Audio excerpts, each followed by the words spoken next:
नमो अरियन्ताणं नमो सिद्धाणं नमो आयर्याणं नमो उज्जयाणं नमो लय सव्वसाहूणम् एषो पञ्चनमुक्कारो सव्वपावपणासनो मङ्गलाणं च सव्वेसिं पठमं होयि मङ्गलं मङ्गलं भगवान् वीरो मङ्गलं गौतमप्रभु मङ्गलं स्थूलिभद्राद्या जैनधर्मोऽस्तु मङ्गलम् अज्ञानतिमिरान्धानां ज्ञानाञ्जनशलाकया नेत्रमुन्मीलितं येन तस्मै श्रीगुरवे नमः।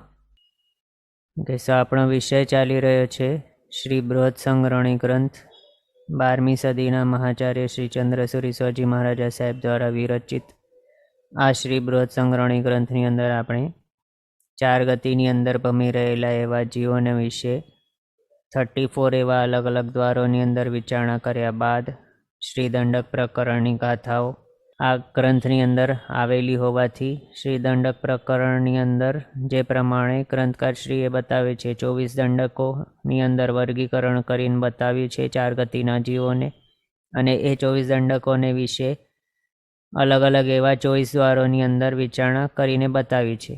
એ રીતે આપણે એ 24 દ્વારોમાં એ 24 દંડકોના વિચારણા પણ કરી। પછી લાસ્ટ ક્લાસમાં આપણે અલ્પ બહુત્વ દ્વાર જોયો અથવા તો કયા દંડકના જીવો કયા દંડક કરતાં વધારે હોય અથવા તો ઓછા હોય, જો વધારે હોય તો કેટલા વધારે, ઓછા હોય તો કેટલા ઓછા, એ વગેરે આપણે અલ્પ બહુત્વની અંદર જાણ્યું લાસ્ટ ક્લાસમાં।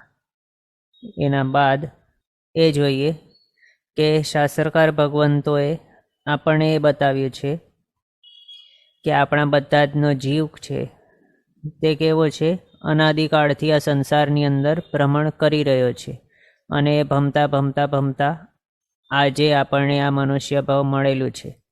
એ મનુષ્ય ભાવ સુધી આવતા કેટલા ભાવો થઈ ગયા છે, આપણા તો અનંતા ભાવો થઈ ગયા છે। કોઈ પણ ફર્સ્ટ ભાવ નથી હોતું આપણું। આખા 14 લોકની અંદર જેટલા પણ જીવો છે એમાંથી કોઈ પણ જીવનો ફર્સ્ટ ભાવ કોઈ પણ હોતું જ નથી। અનાદિકાળથી ભાવોની ભ્રમણા ચાલુ ને ચાલુ જ છે। જન્મ મરણ જન્મ મરણ જન્મ મરણ ચાલુ જ છે, ચાલુ જ હતું, પણ એ જન્મ મરણનો અંત આવી શકે છે।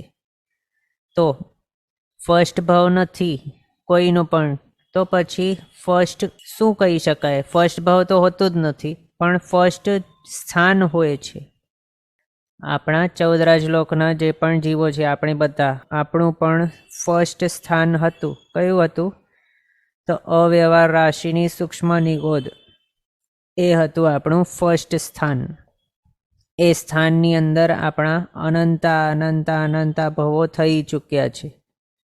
એ નિગોદની અંદર આપણે એક જ શરીરમાં અનંત એવા આત્માઓની સાથે શેરિંગમાં એ શરીરને યુઝ કર્યો, ત્યાં એક જ સાથે શ્વાસોશ્વાસ લીધા અનંતા જીવોની સાથે, અને અનંતા જીવોની સાથે આહાર નિહાર બધું આપણે કર્યું ભેગું અનંતા જીવો સાથે।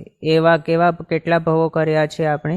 અનંતા ભવો કરી દીધા છે પ્રિવિયસલી, અને એ પણ અનંતા ભવો ત્યાં અવ્યવહારની સૂક્ષ્મ નિગોદ એની અંદર આપણા અનંતા ભવો થઈ ગયા છે। એના બાદ એક ટાઈમ એવું આવ્યું કે જ્યારે કોઈક એક જીવ સિદ્ધ થયો એટલે કે 8 કર્મો પોતાના આત્મા પરથી નાશ કરી દીધા, ક્ષય કરી દીધા, ત્યારે કોઈક એક જીવ આ સંસારના ભવભ્રમણમાંથી છૂટ્યો અને સિદ્ધ ગતિને પામ્યો। સિદ્ધ ગતિને પામ્યો એટલે સિદ્ધ થઈ ગયા, એટલે કે પોતાને કરવા લાયક જે હતું, સંસારમાંથી મુક્તિ પામવા લાયક હતું, આત્મા ઉપર જે પૌદ્ગલિક અથવા તો રૂપી એવો દ્રવ્ય ચોંટીને રહેલું હતું, તેનાથી સંપૂર્ણપણે હંમેશ માટે છુટકારો મેળવી દીધો। એવી અવસ્થા એક જીવે પ્રાપ્ત કરી લીધી। 8 કર્મોથી મુક્ત થઈ ગયો। અનંત જ્ઞાની, અનંત દર્શનવાળા, અનંત ચારિત્ર, અનંત વીર્ય, અવ્યાબાદ સુખ વગેરે એવા ગુણો એના આત્માની અંદર એણે પ્રગટાવી દીધા। તો એ હળવો ફૂલ બનીને, એમ હળવો ફૂલ માત્ર એમ જ ઉપમા આપી છે, પણ ફૂલ તો ભારી હોય છે, એનાથી એ એકદમ હલકો એવો આત્મા હોય છે કે જેનો કોઈ પણ વર્ણ નથી, ગંધ નથી, રસ નથી, સ્પર્શે નથી, કાંઈ નથી, એવો અરૂપી આત્મા તે પોતાના સ્વરૂપે જ્યારે પોતાના સ્વરૂપને પામ્યો ત્યારે તે આત્મા સ્ટ્રેટ ગતિ કરીને સિદ્ધશિલાની ઉપર લોકના અગ્રભાગે એકદમ ટોપમોસ્ટ જે પાર્ટ છે 14 લોકનું, ત્યાં જઈને પહોંચી ગયો. એવો કોઈક એક આત્મા સંસારમાંથી મુક્તિ પામ્યો ત્યારે આપણો જીવ એટલે કે આપણે અનાદિકાળની અવ્યવહાર રાશિની સૂક્ષ્મ નિગોદની આપણી જે ભ્રમણા હતી તેના અંત લાવીને આપણે વ્યવહાર રાશિની અંદર પ્રવેશ્યા અને પછી વ્યવહાર રાશિની અંદર આવીને અનેક એવા ભવો આપણે કર્યા હશે, જેની અંદર આવા ટાઈપના ભવોનો સમાવેશ થાય છે. એના જ માટે અહીંયા શાસ્ત્રકાર ભગવંતોએ 18 ભાવ રાશિઓની વિચારણા કરવા માટે કહેલું છે આપણને. હવે એ વિચારણા કઈ રીતે કરવાની, તો એનું સ્ટાર્ટિંગ હમણાં આપણે સમજ્યા કેવી રીતે, અને પછી આગળ ત્યાં જે અવ્યવહાર રાશિની સૂક્ષ્મ નિગોદ છે એનામાંથી બહાર નીકળીને વ્યવહાર રાશિની અંદર આપણે આવ્યા ત્યારે જે પોસિબલ છે એવા અલગ અલગ એવા ટાઈપના ભવો આપણે કરવાનું સ્ટાર્ટ કર્યું. અલગ અલગ ભવો કરતા એ પણ ભવો કેવા, તો 4 ગતિઓ છે, દેવ, મનુષ્ય, તિર્યંચ, નારકી, એ 4 ગતિઓ છે. તો એમાંથી તિર્યંચના ભવો ઘણા બધા પોસિબલ છે. અહીંયા આપણે જોઈ લઈએ 18 ભાવ રાશિ કઈ છે અને પછી આપણે કન્ટિન્યુ કરશું આપણું. તો ફર્સ્ટ ભાવ રાશિનો કહે છે કે તિર્યંચ ચતુષ્ક. તિર્યંચ ચતુષ્ક. હવે ચતુષ્ક શા માટે કહ્યું? કારણ તિર્યંચ એક મેન નામ આપ્યું છે જેની અંદર 4 પ્રતિભેદો છે એવા, તો એને તિર્યંચ ચતુષ્કનો ભાવ રાશિ કહી. એની અંદર કયા કયા ગણ્યા છે? તો 2 ઇન્દ્રિયો, 3 ઇન્દ્રિય, 14 ઇન્દ્રિય અને પંચેન્દ્રિય. આપણને થશે કે એકેન્દ્રિયને શા માટે અહીંયા તિર્યંચમાં નથી ગણ્યું? તો તિર્યંચમાં જ ગણ્યું છે, પણ એને અલગ પ્રકારની અંદર પ્રસ્થાપિત કરીને બતાવ્યું છે.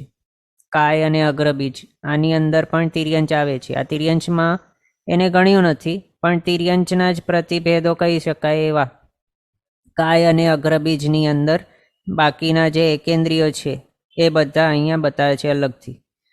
તો તિર્યંચમાં અહીંયા આપણે જોઈએ સૌથી ફર્સ્ટ જે છે તે આ લિસ્ટની અંદર જે લખેલું છે એ પ્રમાણે તિર્યંચનો 4 પ્રકાર, એની અંદર 2 ઇન્દ્રિયો, 3 ઇન્દ્રિય, 14 ઇન્દ્રિય અને પંચેન્દ્રિય, 4 બતાવે છે. આ હવે કેવા છે? તો ત્રસ છે આ બધા.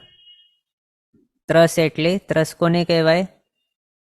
તો સુખ કે દુઃખની પરિસ્થિતિઓ આવતા પોતાની ઈચ્છાથી, સ્વ ઈચ્છાથી જે જીવ એક સ્થાનથી બીજે સ્થાને ગમન અથવા તો આગમન એટલે ગમન આગમન કરી શકે પોતાની ઈચ્છાથી, તેવા જીવોને ત્રસ કહ્યા છે. તો એવા જીવો અહીંયા બતાવ્યા છે. 2 ઇન્દ્રિય કોણ કેવા હોય છે? જેની પાસે માત્ર 2 ઇન્દ્રિયો મળેલી છે એના શરીરમાં. કઈ? તો સ્પર્શનેન્દ્રિય અને રસનેન્દ્રિય. પછી 3 ઇન્દ્રિય જીવો, એ કોણ હોય છે? આ અહીંયા આપણું શોર્ટમાં ટાઈપનો એક કોઈક રિવિઝન ચાલી રહ્યો છે એમ સમજો. 3 ઇન્દ્રિય જીવ, એને કેટલી ઇન્દ્રિયો મળેલી છે? તો 3 ઇન્દ્રિયો મળેલી છે. કઈ? તો સ્પર્શનેન્દ્રિય, રસનેન્દ્રિય અને ઘ્રાણેન્દ્રિય, એ 3 ઇન્દ્રિયો મળેલી છે. પછી 14 ઇન્દ્રિય જીવો, જેની પાસે 4 ઇન્દ્રિયો રહેલી હોય છે. કઈ? તો સ્પર્શનેન્દ્રિય, રસનેન્દ્રિય, ઘ્રાણેન્દ્રિય અને ચક્ષુરેન્દ્રિય. પછી પંચેન્દ્રિય જીવો, જેની પાસે 5 જે પોસિબલ હોય છે ઇન્દ્રિયો એ બધી જ હાજર છે એવા જીવો. કઈ ઇન્દ્રિયો હોય છે એમની પાસે? સ્પર્શનેન્દ્રિય, રસનેન્દ્રિય, ઘ્રાણેન્દ્રિય, ચક્ષુરેન્દ્રિય અને શ્રોત્રેન્દ્રિય. એ 5 ઇન્દ્રિયો જેમની પાસે હોય એમને પંચેન્દ્રિય જીવ તરીકે કહેવાય છે. એ થઈ ગયા 2 ઇન્દ્રિય, 3 ઇન્દ્રિય, 14 ઇન્દ્રિય અને પંચેન્દ્રિય જીવો. એમાંય આપણે આગળ જોયેલું છે ઇન્દ્રિય કોને કહેવાય, કઈ ઇન્દ્રિયનો કાર્ય શું છે, એ બધું આપણે આગળ જોયું છે ઇન્દ્રિય દ્વારની અંદર. અને આપણા બૃહદ સંગ્રહણીમાં એ આપણે આગળ જોયું છે. પણ દંડક પ્રકરણના હિસાબેનો જે ઇન્દ્રિય દ્વાર આપણે જોયું એની અંદર વિશેષ ડિટેલમાં આપણે જોયેલું છે. ઇન્દ્રિય કઈ છે, કેવા પ્રકારની છે વગેરે. તો એ ઇન્દ્રિય જેની પાસે હોય તેટલા નંબરની ઇન્દ્રિયોવાળું કહેવાય છે. 2 ઇન્દ્રિય, 3 ઇન્દ્રિય, 4 ઇન્દ્રિય, 5 ઇન્દ્રિય એવા તિર્યંચના ચતુષ્કની અંદર એ 4. પછી મનુષ્ય ચતુષ્ક, એની અંદર કર્મભૂમિના મનુષ્ય, અકર્મભૂમિના, અંતરદ્વીપના અને સમૂર્છિમ, આ રીતે 4 પ્રકારો મનુષ્યના કરીને બતાવ્યા છે. કર્મભૂમિના મનુષ્ય એટલે કયા કહેવાય? તો આપણે આગળ જોયેલું છે. કર્મભૂમિઓ કેટલી છે? 15 કર્મભૂમિ. એમાં કઈ કઈ ગણાતી હોય છે? એક તો ભરત ક્ષેત્ર છે, પછી ઐરવત ક્ષેત્ર છે અને મહાવિદેશ ક્ષેત્ર છે. એ થયા જંબુદ્વીપના. એ જ રીતે 3નો સેટ ક્યાં છે? તો પૂર્વ ધાતકી ખંડમાં છે, અને એ જ રીતનો 3નો સેટ પશ્ચિમ ધાતકી ખંડમાં છે. એ જ પ્રમાણેનો 3નો સેટ પૂર્વ સાઈડના અર્ધ પુષ્કર દ્વીપમાં છે, અને એ જ 3નો સેટ ત્યાં પશ્ચિમ સાઈડના અર્ધ પુષ્કર દ્વીપની અંદર છે. આ રીતે સેટ કેટલા થઈ ગયા? તો 5 સેટ થયા. કેટલાના સેટ છે? તો 3-3ના સેટ છે. એટલે 3 5 15. એના હિસાબે એ જ છે આપણી 15 કર્મભૂમિઓ. એ કર્મભૂમિની અંદર જન્મનારા જે પણ હોય મનુષ્ય તેમને કર્મભૂમિના મનુષ્ય ગણ્યા. પછી અકર્મભૂમિના મનુષ્ય, એ હવે કેટલી છે અકર્મભૂમિઓ? તો 30.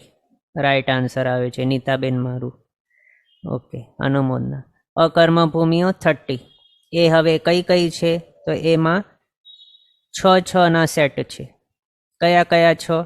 અહીંયા હતા 3-3નો સેટ 5, અહીંયા છે 6-6ના 5 સેટ. કયા 6-6 છે? તો એક તો સૌથી નીચેથી સ્ટાર્ટ કરીએ તો હિમવંત ક્ષેત્ર, પછી હરિવર્ષ ક્ષેત્ર, પછી આવે છે દેવકુરુક્ષેત્ર, પછી ઉત્તર કુરુક્ષેત્ર, પછી રમ્યક ક્ષેત્ર અને હિરણ્યવંશ ક્ષેત્ર. આ રીતે 6 ક્ષેત્ર થઈ ગયા અકર્મભૂમિનો એક સેટમાં 6. એ થયું જંબુદ્વીપમાં. પછી બીજો થયો ત્યાં પૂર્વ ધાતકી ખંડ, ત્રીજો સેટ થયો પશ્ચિમ ધાતકી ખંડમાં, ચોથો સેટ થયો ત્યાં પૂર્વ સાઈડના અર્ધ પુષ્કર દ્વીપમાં, અને 5મો સેટ થયો ત્યાં પશ્ચિમ સાઈડના અર્ધ પુષ્કર દ્વીપમાં. આ રીતે 6 × 5 થઈ ગયા 30 અકર્મભૂમિઓ. 15 કર્મભૂમિના, પછી 30 અકર્મભૂમિના.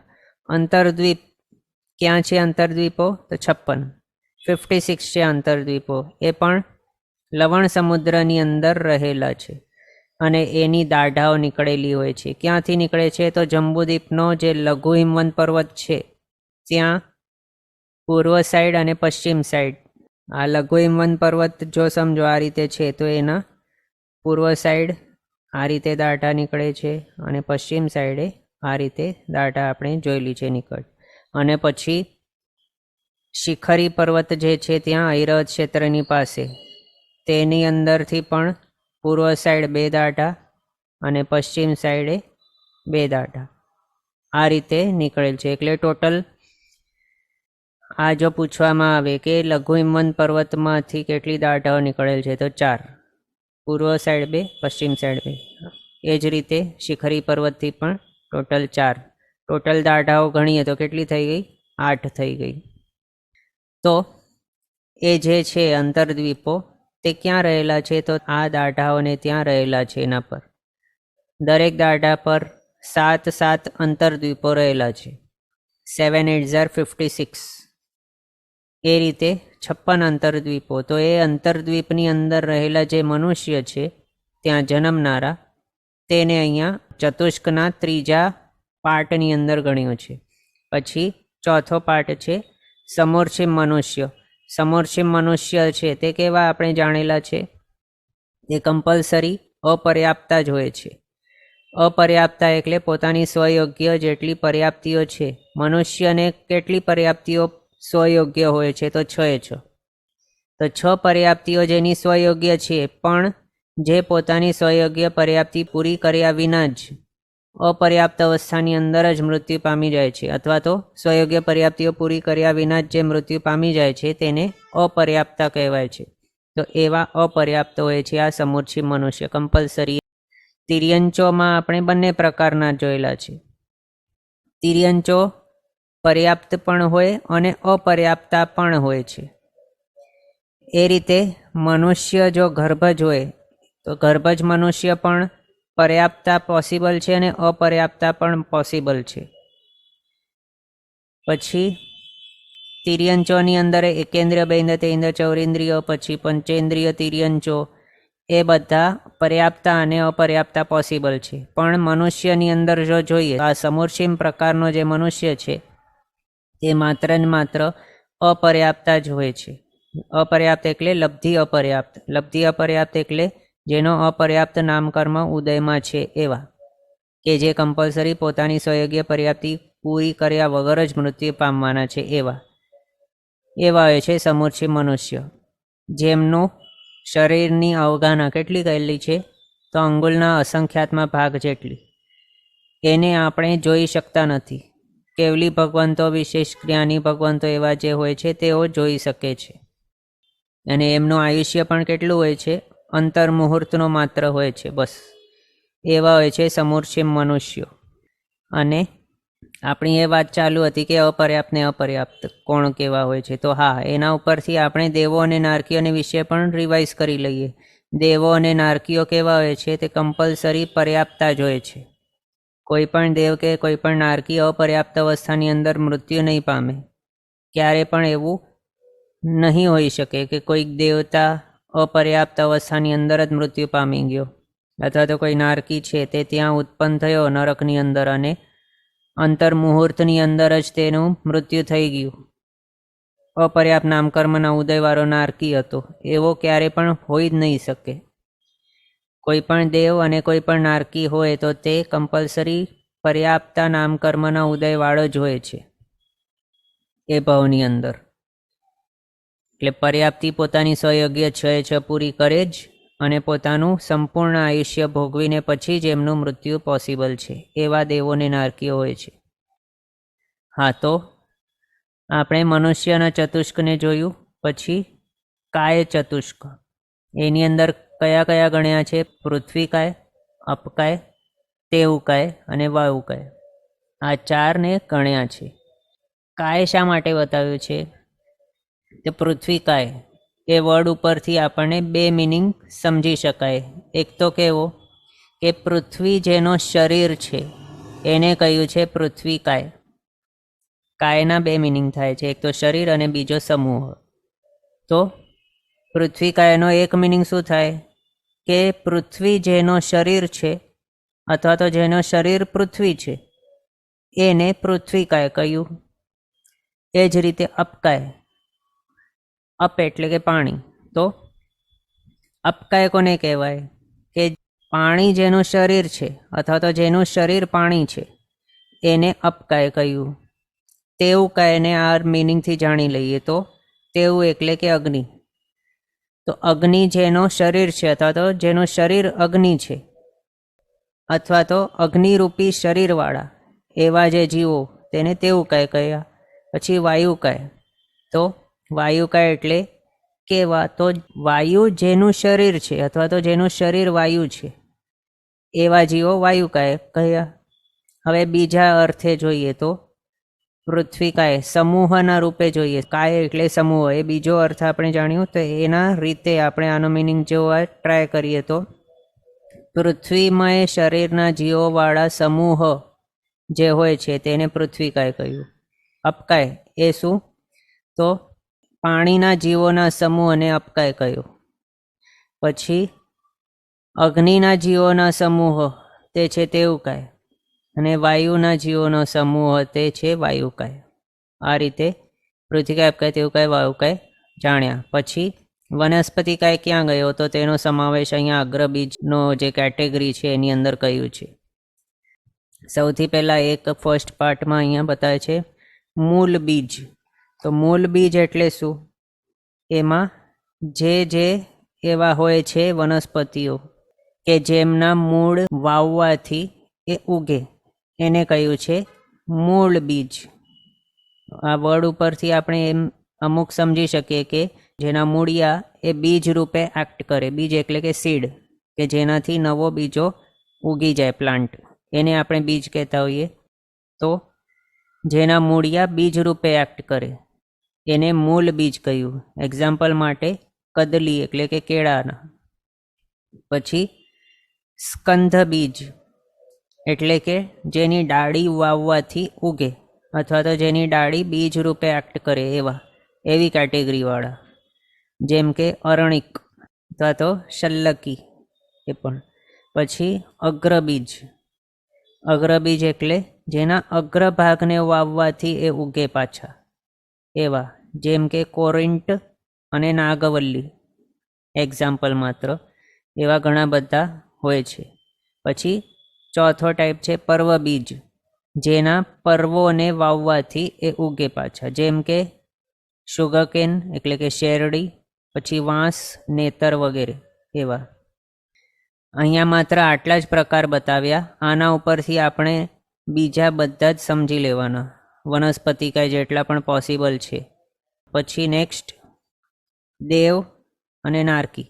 દેવોના અંદર બધા જ પ્રકારના દેવો આવી ગયા. દેવ ગતિના બધા જ દેવો, ભલે ચારે ચાર કોઈ પણ નિકાયના હોય, બધા ભવનપતિ, વ્યંતર, જ્યોતિષ્ક, વૈમાનિક. એમાંય ભવનપતિમાં 10 વ્યંતરમાં 8 પ્રકારના વ્યંતર, 8 પ્રકારના વાણવ્યંતર આવી ગયા. પછી જ્યોતિષ્કોમાં ચર અને અચર, ચંદ્ર, સૂર્ય, ગ્રહ, નક્ષત્ર, તારા બધા જ. પછી વૈમાનિક, વૈમાનિકોની અંદર 12 વૈમાનિક દેવલોકની અંદર ઉત્પન્ન થનારા એ બધા.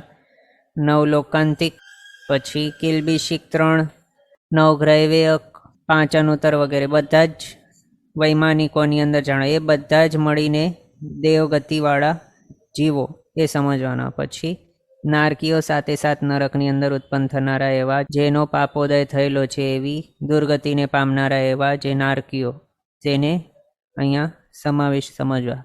હવે આ આપણે જાણ્યા 18 ભાવ રાશિઓ. 18 કઈ રીતે થઈ? તો 4 4ના 4 સેટ. તિર્યન ચતુષ્કની અંદર 2 3 ચૌરેન્દ્ર પંચેન્દ્રિય 4 થઈ ગયા. મનુષ્યના 4, 4 ને 4 8. પછી કાયમાં 4, અગ્રબીજમાં 4, 4 4 16, 16 ભાવ રાશિઓ થઈ. 17મી દેવ અને નારકી 18મી. આ રીતે 18 ભાવ રાશિઓ જણાવી. હવે આની અંદર વિચારણા કઈ રીતે કરવાની છે, શાસ્ત્રકાર ભગવંતોએ એ પ્રમાણે બતાવ્યું છે કે આપણા બધાનો આત્મા જે અવ્યવહાર રાશિની સૂક્ષ્મ નિગોદની અંદર ભટકી રહ્યો હતો, ત્યાંથી એક કોઈક જીવ સિદ્ધ ભગવંત થયા. આ સંસારમાં ભમીને પોતાના 8 કર્મોનો ક્ષય કરીને સંસારમાંથી બહાર નીકળ્યા, મુક્ત થઈ ગયા. ત્યારે આપણો જીવ અવ્યવહાર રાશિની સૂક્ષ્મ નિગોદમાંથી બહાર નીકળ્યો. અત્યંત અવિકસિત દશાવાળા એવા સાધારણ વનસ્પતિકાયના અવ્યવહાર રાશિની સૂક્ષ્મ નિગોદની અંદર આપણે અવ્યક્તપણે મહાદુઃખોને ભોગવ્યા કરતા હતા. એ મહાદુઃખોને ભોગવવાનું જે પરંપરા હતી, એક જે સાયકલ હતી, વિશિયસ સાયકલ, તેને તોડાવવાનું એક સરસ કાર્ય થયું. જેના પાછળ આપણે, એટલે તે જે સિદ્ધ ભગવાન થયા એના કારણે એ જે સાયકલ હતું આપણું એ અવ્યવહાર રાશિની અંદર ભમવાનું, એ પૂરો થયો. અને પછી એ મહાદુઃખો જે પણ આપણે ભોગવી રહ્યા હતા એનામાંથી, એ ભોગવવાપણામાંથી તથા ભવ્યત્વના યોગે આપણે બાદરની ગોદની અંદર આવી ગયા. અને ત્યાંથી પછી પ્રત્યેક વનસ્પતિકાયની અંદર આપણે આવ્યા. અને ત્યાંથી અગ્રબીજ ચતુષ્ક જે અહીંયા બતાવ્યા છે એની અંદર આપણે આવી ગયા. ત્યાંથી પછી વિશ્વની અંદર જેટલી પણ વનસ્પતિઓ રૂપે આપણને દેખાય છે એની અંદર આપણે હોઈ શકે કે અનંતી વખત જન્મ મરણ કર્યું હશે. આમ તો સામાન્યથી એવું જ કહેવાય છે કે લાસ્ટ ક્લાસની અંદર આપણે જોયું હતું કે એવી કોઈ પણ જાતિ નથી, કોઈ યોનિ નથી, કોઈ સ્થાન નથી કે જ્યાં આપણા આત્માએ અનંતા જન્મ મરણ નહીં કર્યું હોય. એવો કોઈ કુલ પણ નથી કે જ્યાં આપણે અનંતી વખત જન્મ મરણ કરીને નથી આવ્યા એવા. તો એ અપેક્ષાથી જો જોઈએ તો વિશ્વની અંદર જેટલી પણ વનસ્પતિઓ આપણને દેખાય છે, અને એ પણ આપણને જેટલું દેખાય છે એ આખો વિશ્વ પણ નથી, માત્ર એક ડોટનું જેટલું આપણને માત્ર દેખાય છે હમણાં. તો એની અંદર જેટલું દેખાય છે એના કરતાં ઘણી બધી પ્રકારની વનસ્પતિઓ આખા વિશ્વની અંદર હાજર છે. તો એ બધી જની અંદર આપણે અનેક વખત અનંતા વખત ભમીને આવ્યા છીએ. એ વનસ્પતિ રૂપે ઉત્પન્ન થઈને ત્યાં કેટલાય ટાઈમ માટે જીવતા રહીને, અથવા તો ત્યાંનો ભાવ જેટલું પણ હોય, અંતર મુહૂર્તના આયુષ્યથી કરીને 10,000 વર્ષના આયુષ્ય જેટલા પણ મોટા આયુષ્ય આપણે ત્યાં કરીને આવ્યા છીએ. તો એ બધા કરીને અકામ નિર્જનાના યોગથી આપણે પછી પૃથ્વી કાય આપકાય તેવું કાય વાવ કાય, એ જે કાય ચતુષ્ક છે એની અંદર આવ્યા. પૃથ્વી કાયના અનેકો ભવો કર્યા હશે, પછી વાયુકાયના અનેક અનંતા ભવ કર્યા હતા, તેવુકાયના અનંત ભવો કર્યા, વાયુકાયના અનેક ભવો કર્યા. એની અંદર ભમીને પાછું કોઈક નિગોદની અંદર પણ ગયા હશે, ત્યાંથી પાછા અહીંયા એકેન્દ્રિયની અંદર પાછા આવે. નિગોદે એકેન્દ્રિય જ હોય છે. તો નિગોદમાંથી નીકળીને પાછા પૃથ્વી વાયુ જે છે આ બાકીના 4 સ્થાવર એની અંદર પાછા આવ્યા. ત્યાં ઘણા પરિભ્રમણ કરીને ત્યાંથી ફરી અકામ નિર્જરા કરતા એના કરતાં ઊંચા ગણાતા એવા ભવની અંદર કોણ છે? તો 2 ઇન્દ્રિય, 3 ઇન્દ્રિય, 4 ઇન્દ્રિય, પંચેન્દ્રિય જે તિર્યન છે એવા ભવ. એની અંદર પછી આપણે અનેક ભવો કર્યા. 2 ઇન્દ્રિય તરીકે ઈયળ વગેરે જે છે 2 ઇન્દ્રિયો, એના જેવા અનેક આપણે ભવો કર્યા. પછી તે ઇન્દ્રિય એના ધનેડા વગેરે જેવા, કીડી વગેરે જેવા અનેક ભવો આપણે કર્યા. એની અંદર આંખો નથી હોતી, આંખ વગર અહીંયા ત્યાં કોઈ ખબર નથી. આખો અંધારું જગત દેખાય, કાંઈ દેખાય જ નહીં. એની અંદર માત્ર નાક છે સૂંઘવા માટે, ને મોઢું છે આહાર લેવા માટે, અને પગ છે અહીંયા ત્યાં દોડવા માટે. કોઈકને અહીંયાથી કષ્ટ જેવું લાગે તો પેલી બાજુ દોડવાનું, અહીંયા કષ્ટ લાગે તો પેલી બાજુ દોડવાનું, અહીંયાથી સાકર વગેરેની સુગંધ આવે તો ત્યાં આહાર લેવા માટે ભાગવાનું. એવા કાર્યો આપણે કર્યા. હેતુવાદોપદેશિકી સંજ્ઞાના આધારે આ બધા દોડધામ કરી અને પછી ઘણો આહાર એક્યુમ્યુલેટ કરીને કે સ્ટોર કરીને પણ રાખ્યો હશે, જે આહારને પછી એ ભવની અંદર આહાર માટે મળ્યું પણ નહીં હશે. અને એ ભેગું કરતાં જ વચમાં કોઈકના પગ નીચે અથવા તો કોઈકે જાણીબૂજીને મારી દીધું હશે, કોઈકે ચોક લગાવીને મારી નાખ્યું હશે. એવા કીડીના ભવોની અંદર પણ આપણે ઘણા રખડ્યા છીએ. ઘણા ભવો એવા પણ આપણે કર્યા છીએ. એ તે ઇન્દ્રિયના. પછી ત્યાંથી નીકળીને 4 ઇન્દ્રિયના અનેક ભવો કર્યા. 4 ઇન્દ્રિય જેવા કે વીંછી, કંસારી વગેરે જેવા, જેની પાસે આંખો છે, માખી, મચ્છર એ પણ 4 ઇન્દ્રિય જ છે. તો આંખો છે પણ કાન નથી, મન નથી, દીર્ઘકાલનો વિચારણા જે કરી શકતા નથી, એવા મિથ્યાત્વી અવસ્થાવાળા 4 ઇન્દ્રિયના ભવોની અંદર આપણે સમૂર્છિમપણાવાળા એવા અસંજ્ઞીના ભવોની અંદર આપણે અનેક ભવો કર્યા. પછી ત્યાંથી નીકળીને પંચેન્દ્રિય તિર્યંચના ભવની અંદર આવ્યા, જ્યાં અસંજ્ઞીપણાના અનેક ભવો કર્યા. સમૂર્છિમ માછલા પણ આપણે થયા હશું ત્યાં, સ્વયંભૂ રમણ વગેરે સમુદ્રની અંદર, જ્યાં અનેક એવા નાના માછલાઓને આપણે મારી નાખ્યા હશે, ખાધા હશે બહુ એ ભવોની અંદર.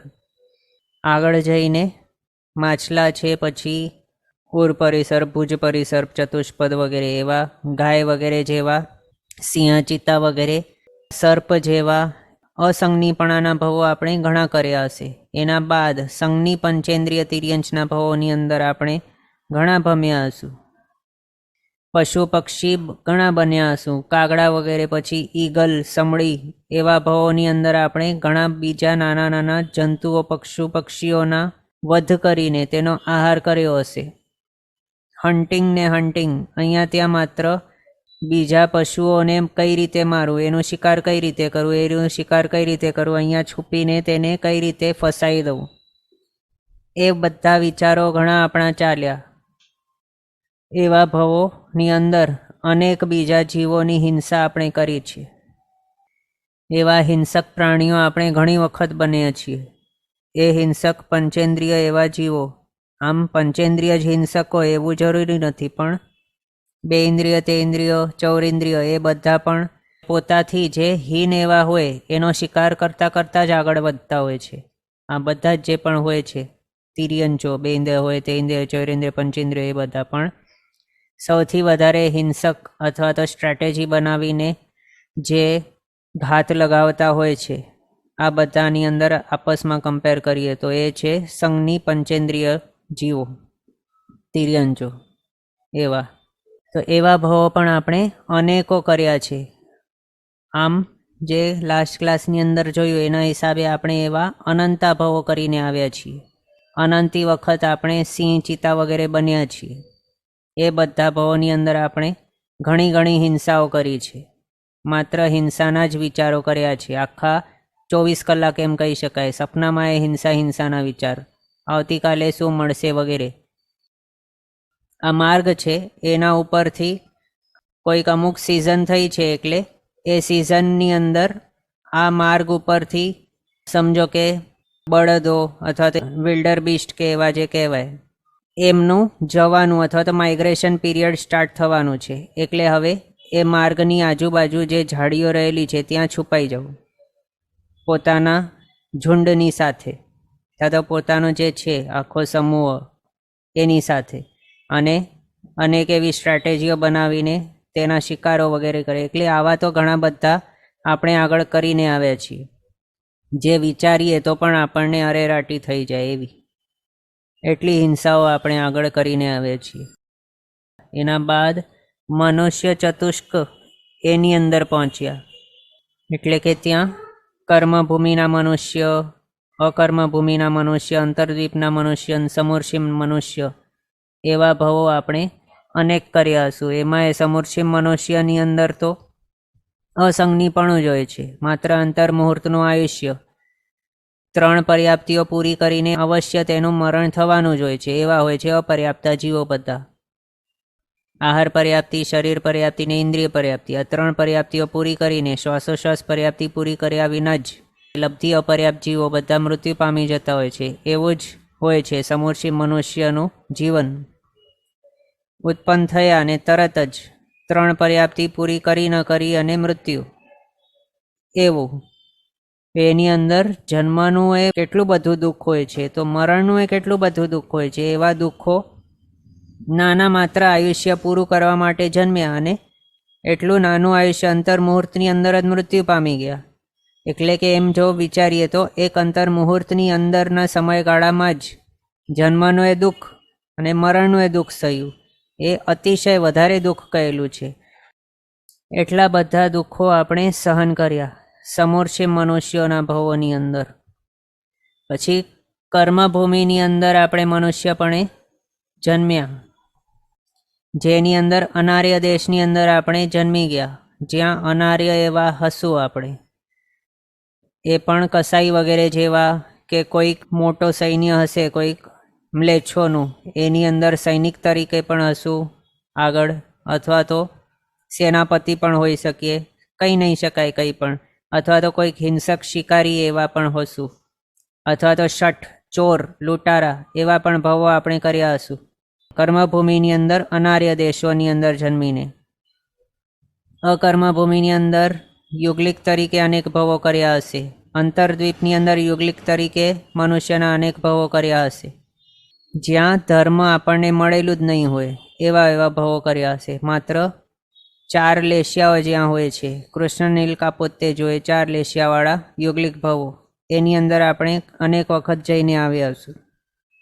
કર્મભૂમિની અંદર અનાર્ય દેશની અંદર જન્મી ગયા, પછી આર્ય દેશની અંદર એ જન્મ્યા, પણ ત્યાં કોઈક એવો અશુભ કર્મનો ઉદય થઈ ગયો કે જેના કારણે આપણને બહુ નાનું આયુષ્ય મળ્યું, અથવા તો આયુષ્ય બરાબર છે પણ ઇન્દ્રિયોની અંદર ખોળખાપણ છે, આંધ્રાપણું, બહેરા બોબડાપણું એવું કંઈક આવી ગયું, અથવા તો અણસમજુપણું, મંદબુદ્ધિપણું આવી ગયું.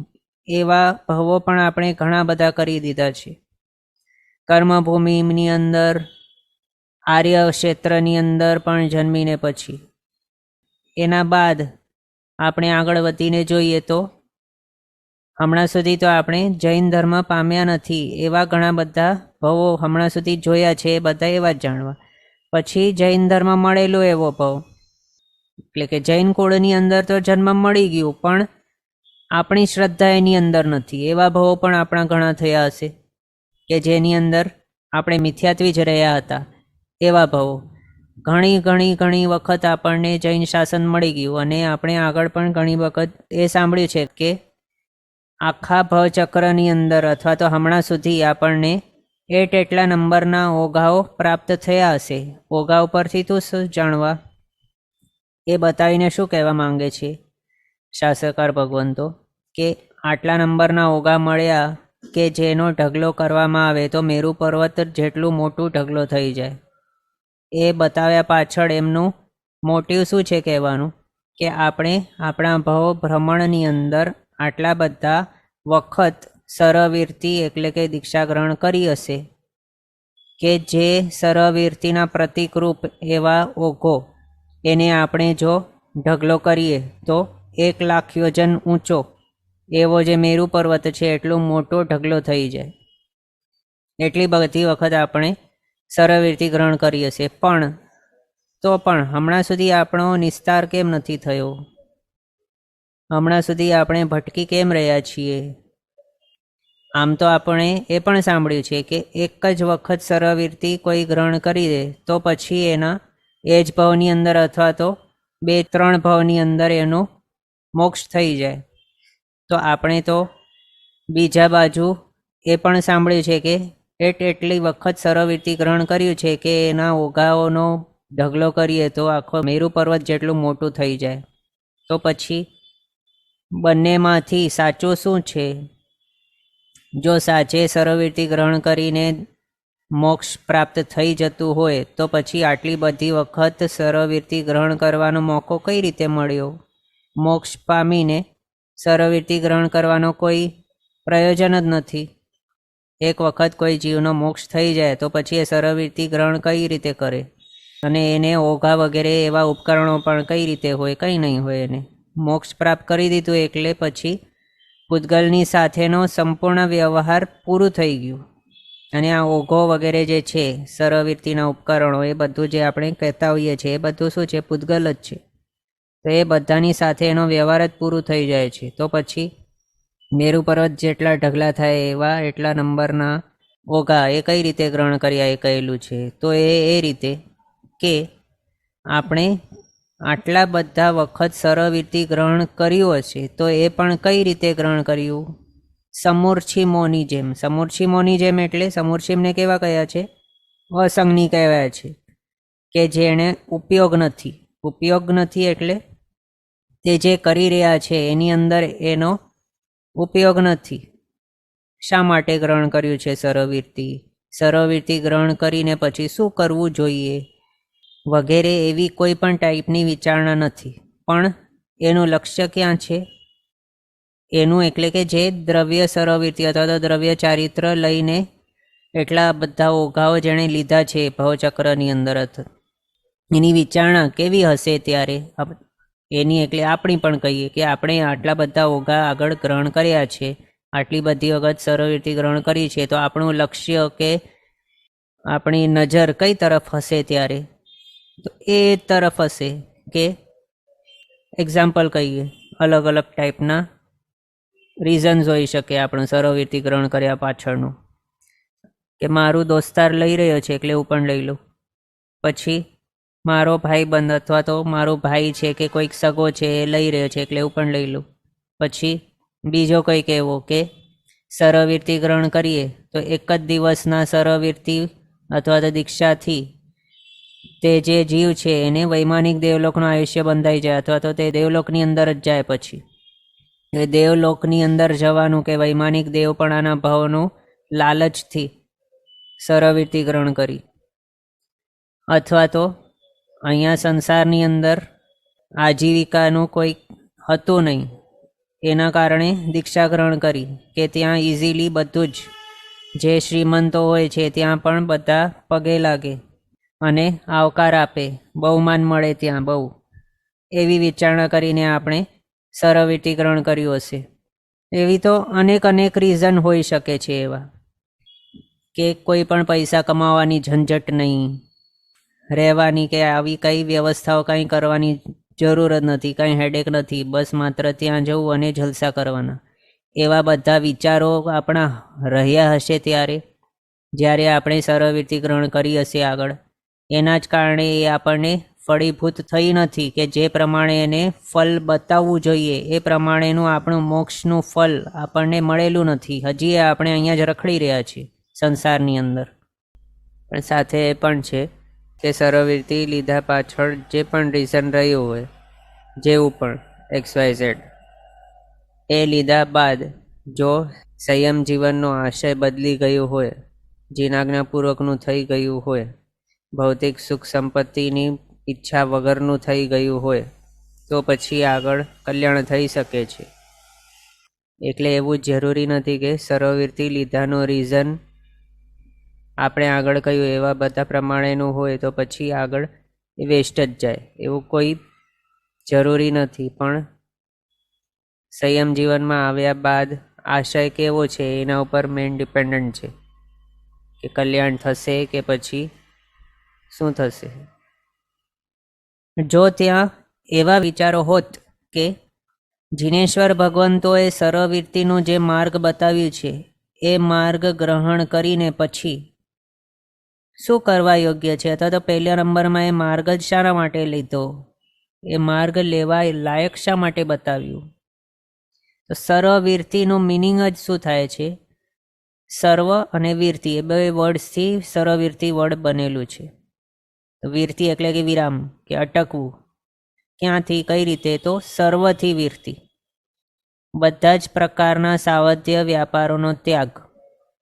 હવે 14 રાજલોકની અંદર જેટલા પણ પોસિબલ સંસારી જીવો છે, તો જેટલા પણ જીવો છે એ બધા જને અભયદાન આપી દીધું. શોર્ટમાં કહીએ તો 6 કાય જીવોને અભયદાન આપવાના પચ્ચખાણો જે લઈ લે છે આજીવન, તેને કહ્યા છે સરળવીતી વ્રતને ગ્રહણ કરેલા છે એવા. એની સાથે બીજા અનેક એવા વ્રતો આવી જાય છે. પ્રધાન વ્રત આ જ છે, અભયદાન આપવાનું. 5 મહાવ્રતો આપણે ઘણી વખત સાંભળેલા હશે. એમાંથી ફર્સ્ટ મહાવ્રત તો પ્રાણાતિપાત વિરમણ મહાવ્રત એ આવે છે. 14 રાજલોકના બધા જ જીવોને અભયદાન આપવાનું. હવે એક પણ જીવનો હું હિંસા નહીં કરું, એવી સર્વ પ્રકારે વીરતી.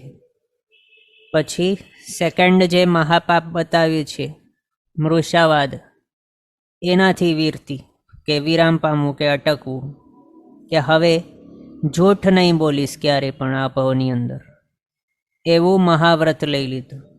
પછી ત્રીજો, ચોરી નહીં કરીશું ક્યારે પણ, એ પણ અલગ અલગ પ્રકારે ચોરીનો ત્યાં વિચારણા આવેલી છે.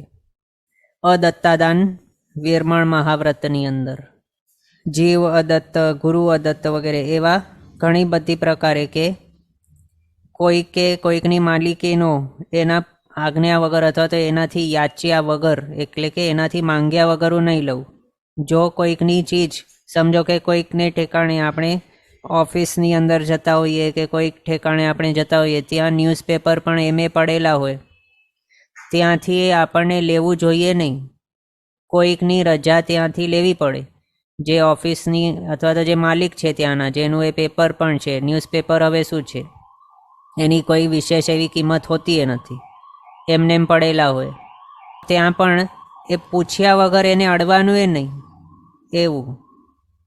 પછી સમજો કે આપણે ત્યાં પણ આપણા દેરાસર વગેરે જે હોય છે સંસ્થાઓ, એની અંદર જ્યારે વર્ષ પૂરું થવા આવતું હોય, વર્ષ એટલે આપણો વિક્રમ સંવત જે છે એ પૂરું થવા આવતું હોય, ત્યારે નવા એવા પંચાંગ આવી જાય છે તિથિના.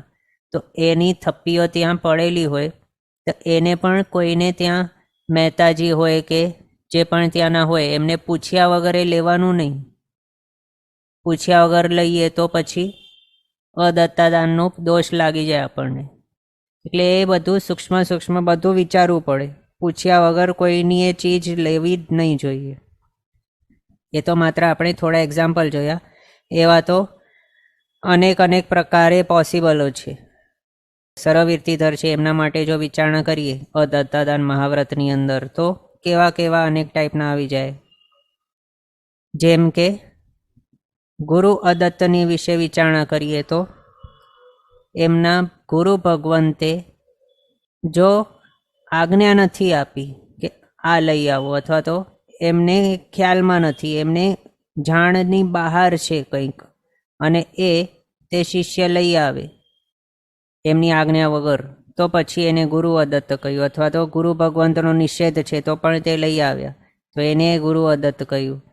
એટલે આવા બધા જે અદત્ત છે, અથવા તો આજ્ઞા વિનાના લઈને આવવું કંઈક, અથવા તો લઈ લેવું, તે બધા અદત્તાદાનની અંદર આવી જાય છે.